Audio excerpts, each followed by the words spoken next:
देखो एक तरफ एफआईआई बाइंग जारी है, लेकिन क्या आपको एक सेंस आ रहा है कि हम एक रेजिस्टेंस जोन में, एक एयर पॉकेट में आ गए हैं जिसे कहते हैं?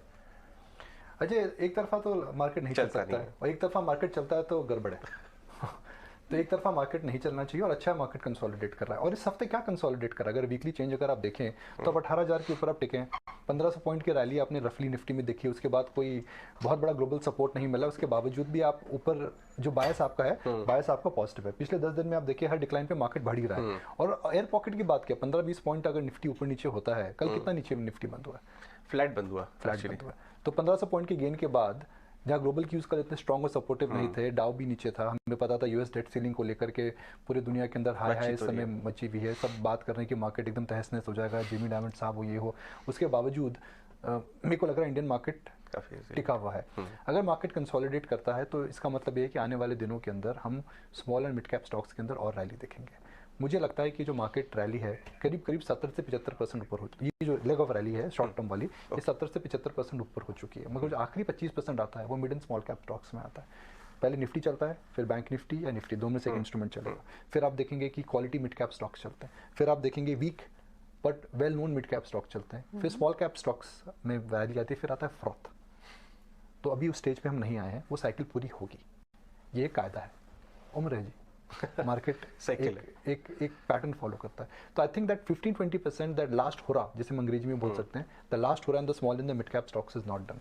ये जब होता है जब निफ्टी कंसोलिडेशन की स्टेज में आता है, जब आपको लिक्विडिटी को लेकर कॉन्फिडेंस आता है। अब सब एक प्रकार से कन्विंस्ड हो चुके हैं, दे रहा है दुरुस्त है। हमारे जो फॉरेन इंस्टीट्यूशनल इन्वेस्टर्स फ्रेंड्स थे, जो दे रहा है दुरुस्त है मगर आ गए हैं। और जब आते हैं तो मुझे आश्चर्य इस बात का होता है कि जब ये मार्केट की साइकोलॉजी है, शायद ये एक रीसेंसी बायस हम जैसे बोलते हैं होता है। रीसेंसी बात ये है, जब डोमेस्टिक इंस्टीट्यूशनल इन्वेस्टर इन्वेस्ट करते हैं हम खुश नहीं होते हैं, जब फॉरेन इन्वेस्ट करते हैं बड़े खुश होते हैं। पता नहीं ऐसा क्यों होता है। सीरियसली 2021 में उन्होंने बड़ा इन्वेस्ट करा, 2022 में उन्होंने 2022 में चिंता का विषय क्या था, फॉरेन इन्वेस्टर बेच रहा है और डोमेस्टिक इंस्टीट्यूशनल इन्वेस्टर खरीद रहा है। चिंता का विषय 2023 में चिंता का विषय क्या है, कुछ खुशी के कारण क्या है, डोमेस्टिक इंस्टीट्यूशनल इन्वेस्टर कम खरीद रहे हैं मगर एफआई ज़्यादा ले रहे हैं। तो रीसेंसी बायस है कि एफआई नो इट ऑल, ऐसा कुछ नहीं होता है।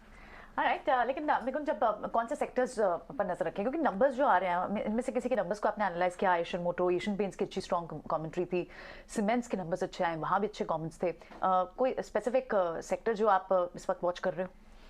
मैं पेंट कंपनीज के नतीजे देख रहा था, भले एशियन पेंट्स हो या फिर कंसाइन एरोलैक हो, वहाँ नतीजे अच्छे आए हैं। और इस सेक्टर में नतीजे अच्छे आए हैं जब हम बात कर रहे थे कि स्लो डाउन आ रहा है और बेस इफेक्ट की वजह से इन कंपनीज के अंदर जो है रूरल इकॉनमी, बेस इफेक्ट की वजह से इनके अंदर ग्रोथ नहीं आएगी। 3 से 4% ग्रोथ अगर एशियन पेंट्स जैसी कंपनी देती है तो आपको सीधा पता लग रहा है कि जो कंजम्पशन की स्लो डाउन की हम बात कर रहे हैं वो यूनिवर्सल फैक्ट नहीं है, वो पॉकेट्स में है। देखिए कंजम्पशन इस समय जो स्लो डाउन हो रहा है यूनिवर्सली नहीं हो रहा है, कुछ पॉकेट्स में भी आपको हम देख रहे हैं कि अच्छा खासा इजाफा देखने को मिल रहा है। फिर इंडियन होटल्स, उस कंपनी को मैं एडमिट करूँगा काफ़ी क्लोजली ट्रैक करता हूँ। एनालिस्ट मीटिंग थी, उस एनालिस्ट मीटिंग में नया कुछ नहीं आया, तो मुझे नहीं लगता उस एनालिस्ट मीटिंग के बाद स्टॉक के अंदर कुछ बड़ा उछाल आना चाहिए। वो बिजनेस अच्छा है, अच्छा रहेगा। बस कमाल की बात यह है कि मैं 2 दिन पहले देख रहा था एयरबीएनबी का स्टॉक 15% गिर गया, ऑलरेडी पीक आउट हो गया। एयरबीएनबी का स्टॉक 15% गिर चुका है। 2018 में एयरबीएनबी की जो मार्केट कैप थी वो मैरियट होटल से ज़्यादा हो गई थी। करेक्ट, याद है मुझे। ठीक है, सबको एसेट लाइट मॉडल में जाना था। उसके बाद किसी ने कैपिटल एक्सपेंडिचर नहीं करा, ये मेरी पर्सनल राय है। सबको लगा asset light model is the way to go. उस समय उबर क्रिएट हो रही थी, उस समय एयरबीएनबी क्रिएट हो रहा था, इनोवेशन डिस्ट्रप्शन की हम बातें कर रहे थे, नए वर्ल्ड ऑर्डर की बातें कर रहे थे। किसी ने भी ग्लोबली होटल स्टॉक्स में इन्वेस्ट नहीं करा। मगर आज आप देखिए डिमांड आ रही है। Hotel is also comfort and an experience, it is not going in somebody's house and staying there. Airbnb के अंदर जो डिक्लाइन आया है वह ट्रेडिशनल होटल स्टॉक्स के को बता रहा है कि कैसे चक्र बदल चुका है। तो मैं थॉट एक्सीड कर रहा हूँ कि एयरबीएनबी की मार्केट कैप एक ज़माने में 2018 में आप शायद देखेंगे गूगल करके मैरियट होटल से ज़्यादा हो गई। मुझे याद है वो समय एकदम। और हम बोलते थे सर ये क्या है, एक होटल चेन जो 1.5 से 2 लाख रूम मैनेज करता है उसकी मार्केट कैप एयरबीएनबी से कैसे कम हो सकती है। सबने बोला जी नया वर्ल्ड ऑर्डर है ये, सब एसेट लाइट जा रहे हैं, फेसबुक बन रही है। करेक्ट, बिल्कुल सही आपने कहा। अभी अब वहाँ से तो खैर अगर आप टॉप देखें 2019 का जो टॉप था $200 का भाव था, इस समय $100 111। कल मुझे खास बात तो इनकी कमेंट्री में एक चीज़ कही प्रियंका, उन्होंने कहा कि अभी भी डिमांड होटल रूम की 10 से 11-12% तक ग्रो कर रही है और सप्लाई 4 से 5%, यानी गैप है। किसी ने इन्वेस्ट ही नहीं करा ना अजय। देखिए क्या होता है कि समझदारी उसमें होती है जब डाउनटर्न आता है हम निवेश करें।